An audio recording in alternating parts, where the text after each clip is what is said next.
महाराष्ट्राचं विधान भवन. हो, महाराष्ट्राच्या विधान भवनामध्ये दोन आमदारांच्या कार्यकर्त्यांमध्ये तुंबळ हाणामारी झाली आहे. आता या हाणामारीचं मूळ कारण समोर आलंय आणि हे कारण सांगितलंय जितेंद्र आव्हाडांनी. जितेंद्र आव्हाडांनी या संदर्भात ट्विट केलंय. आव्हाडांनी ट्विट करत एक स्क्रीनशॉट शेअर केलाय.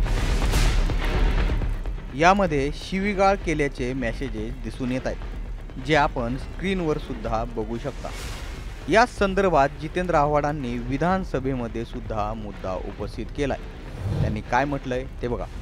ट्विट केलंय आणि याची कल्पना मी जाहीरपणाने आपल्याला देतोय की माझ्या व्हॉट्सअपवरती आणि माझ्या SMS वरती मला अत्यंत गलिच्छ शब्दात शिव्या देण्यात आलेल्या आहेत.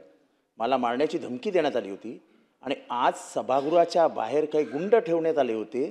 ते गुंड माझ्यावर हल्ला करण्याच्या तयारीत होते, पण मी चुकून त्यांच्या नजरेआड बाहेर निघून गेलो आणि त्यांनी माझ्या कार्यकर्त्यावर हल्ला केला. अध्यक्षमध्ये काय चालू आहे? काय चालू आहे? तुम्ही व्हिडिओ तपासा, ठीक आहे, तुम्हाला लगेच कळेल हल्ले कसे. या संदर्भातला संपूर्ण अहवाल मी मागवलेला आहे. अहवाल प्राप्त झाल्यानंतर मी उचित कारवाई करीन.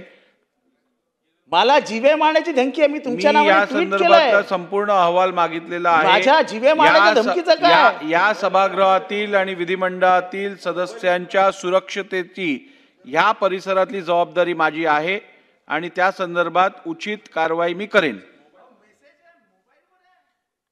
करून घेऊ.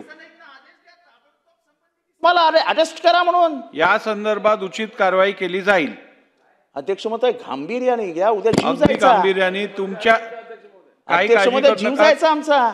काही काळजी करू नका. बाहेर उभं करतात. आव्हाड गुंड साहेब, आणतात या मध्ये. संदर्भात कोणालाही स्पेअर केलं जाणार नाही.